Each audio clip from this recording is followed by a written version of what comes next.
Hello guys, how's it going? My name is Dalrin, and in today's video I want to bring you guys an Outlaw Rogue PvP guide for the patch 7.15. It is the brand new patch that came out, and hopefully this video is going to be a good PvP guide for you guys to get the very basics of Outlaw PvP.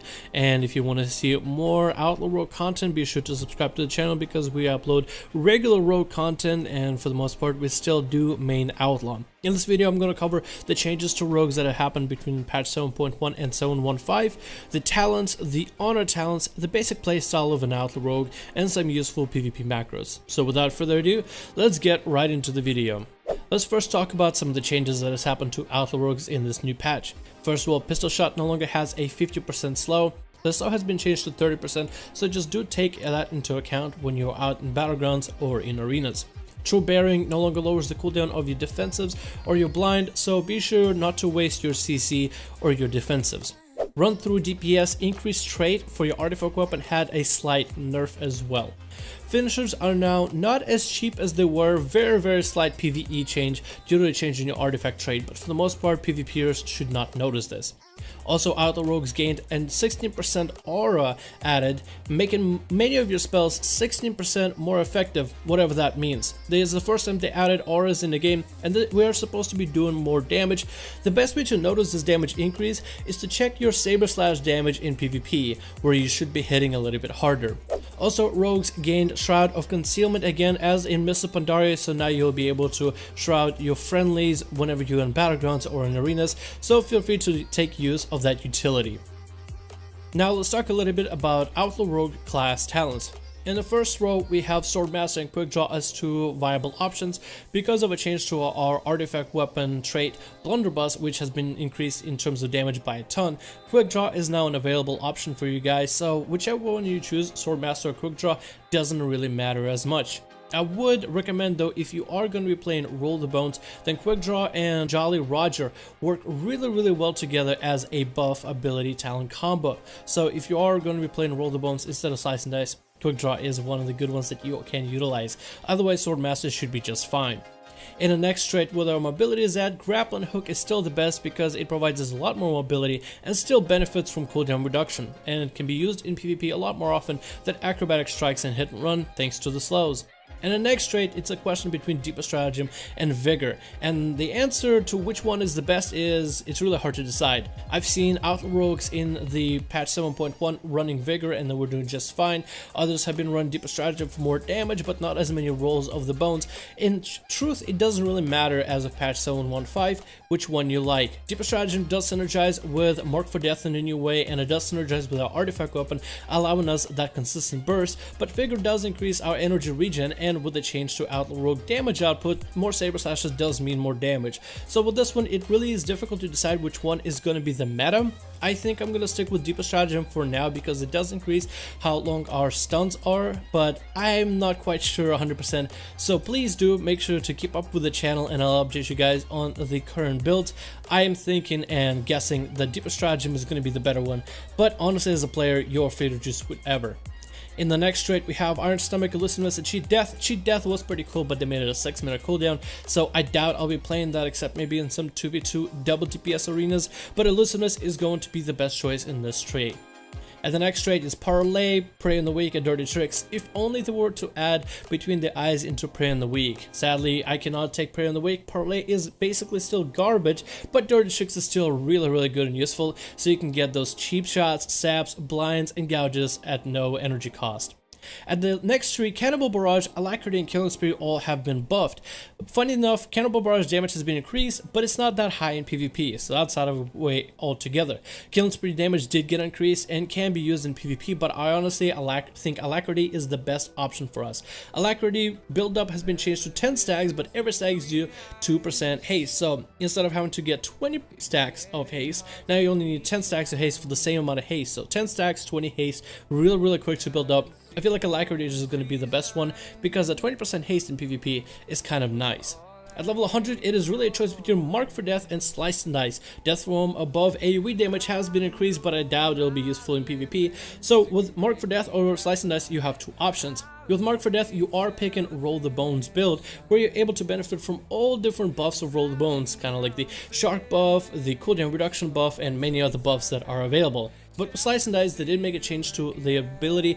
Slice and Dice buff is now 100% attack speed and 15% energy regen, so it's really a question for you as a player to decide which one is better. Currently, it is really difficult to find out, and we'll just have to see and wait whether Slice and Dice or Roll the Bones will be better. My opinion is that Roll the Bones is probably going to be better because the Shark buff and cooldown reduction are still going to be integral parts of an Outlaw Rogue in PvP arenas, unless Slice and Dice simply just gives us enough damage and with that slight energy regen where we'll be finally dealing a ton more damage. In the past patch, without the energy regen, Slice and Dice was basically useless, and the damage of the ability didn't change, so I think I'm probably not going to pick Slice and Dice for a DPS increase. So I'm probably going to go with Mark for Death, but still do stay updated with my guides and videos and the ladder to see what rogues are playing what builds, and of course I'll make you guys as many builds as possible if there are any new ones to update. But this is everything for the rogue talents, so let's go into honor talents from here.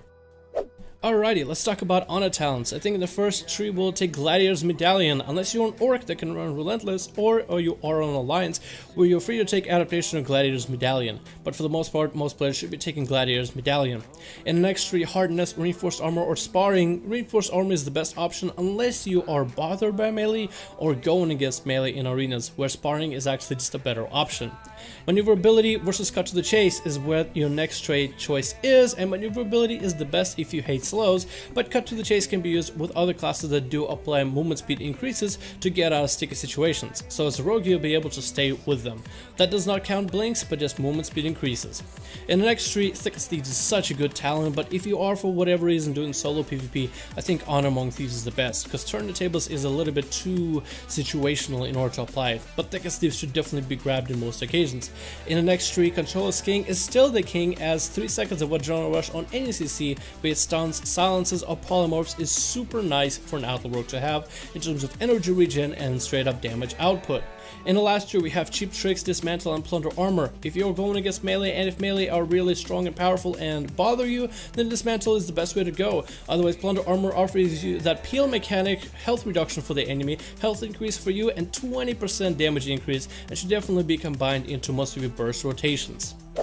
Now I want to talk a little bit about the very basic playstyle of an Outlaw Rogue that will help you guys perform better in terms of PvP. First of all, as an Outlaw Rogue, people ask me what is my rotation, and there is no such thing as rotation in PvP, but you should be able to separate all abilities and apply them depending on the situation. So for example, use Saber Slash at melee range to generate combo points, use Pistol Shot procs for more combo points, and use Pistol Shot on its own when at range. Only best to use it when not at low energy and when you really need some combo points. Get anywhere between 4 to 6 combo points for Roll the Bones, then roll until you get a good buff. A good Outlaw can technically use any buff to their advantage since they offer you different utilities for different situations. But here's a cheat sheet: you can feel free to roll until you get a Shark buff, True Bearing, or a combination with one of those buffs or both of them in the combo. Crit and cooldown reduction are super nice to have when you're dealing DPS and bursting on an enemy. Once you get a good buff, line up all your buffs with Adrenaline Rush, Artifact Weapon, Plunder Armor, Tricks of Trade, and a stun, or whatever is available, and just try to burst into your enemy as much as possible. Do remember that when you have cooldown reduction, you can get your cooldowns back quicker. That means you can get a couple between the eyes back to back onto your opponent, so you definitely should play around with your buffs and get to know them and how they function in terms of PvP. And once you are out of your lineup and don't really have any abilities to burst and throw into your enemy, just wait until you have good buffs with cooldowns and then line up again. So Outlaw Rogue has 2 different phases. You have your downtime where you're trying to do a setup, and then you have your uptime where you're bursting into the enemy. During the uptime as an Outlaw Rogue, it doesn't really matter that much whether you have all your cooldowns available or none at all, or only a few. As long as an Outlaw Rogue you get a decent buff, let's say it'd be a Shark buff for crit, you can line up on an enemy with a stun at full energy of course, pop Tricks or Trade on a friendly target and deal just as much damage into the enemy as you can while they are stunned. It will force pressure and in some cases will force trinkets and cooldowns out of enemies. Once enemies are drained of all cooldowns, this is where you can come in for the kill as an Outlaw Rogue. So get used to the uptime downtime of an Outlaw Rogue when playing, have some patience, and be sure to watch out for your energy, combo points, and all that jazz in order to be able to perform well. Outlaw Rogue in no way is an easy spec, it does take some time to get used to, so as you play an Outlaw Rogue, please do keep in mind that this spec, sometimes you're not going to be doing well at it, and that's okay. Because you just have to watch some videos and try your hardest, take some time, practice the spec, and in no time you will eventually figure everything out, and I'm pretty sure of it. Now for some super useful macros that I think every Outlaw Rogue should have. This is the bare minimum of macros you should have, and of course you guys can expand into more detailed macros if you wish, but this is the bare minimum. You should at least be using focuses in terms of PvP to focus one target while targeting another. So for example, you should have a focus gouge, focus blind, and focus between the eyes, because that helps you out a ton, not only just for CC but when swapping to an enemy. Imagine yourself training down a rogue, a rested druid opens up, doesn't have bark skin, you grapple hook away to him between the eyes without even targeting the guy, then burst into him, and in most cases the druid will never see it coming. So having set focus targets allows you more control, be able to monitor two different targets, and be more efficient at swapping. Sap macro for stealthies is also very useful, so I will provide it in the video here, and hopefully this will help you catch some druids and rogues before they catch you. Also, a cursor macro for grappling hook is awesome. What it basically does is the grappling hook ability, you have to first hit a key binding to select it. You get the green reticle saying where you want the grappling hook to go, and then you have to left click to tell the game where you want the grappling hook to go. To take away the left click out of the game altogether, you use a cursor macro where you just point, click the key on your keyboard, and then you shoot yourself over to where the cursor is at. So it eliminates a step and makes the PvP combat a little bit faster, allows you for a little bit faster reaction time, and overall I found to be a very useful macro in general. Anyway guys, this has been it for me, your friendly neighborhood rogue Dalaran. Hopefully you guys enjoyed this video on Outlaw Rogues, and let me know how you guys feel about the changes that has happened to rogues so far. I'm currently going to be testing them, I'm currently going to be playing them, and I do understand that this guide might not be perfect, but it is a pretty great starter for many of us in order to get us playing, get us working, and get us out in the BGs, out in the arenas, out in the world, PvPing against everybody. And of course, if there'll be any more and newer changes happening to rogues in the future, of course I'll make a video updating you guys on all the different changes that are happening with rogues, all the different playstyles and whatnot. And be sure to subscribe to the channel in order to see me play Outlaw Rogue. So just from watching me, a lot of people have stated that watching a player play a spec that they are interested in is usually the best way of going about in terms of learning, because you're able to see the player in a natural environment with different situations, playing against different classes and specs, and seeing how they react to all those changes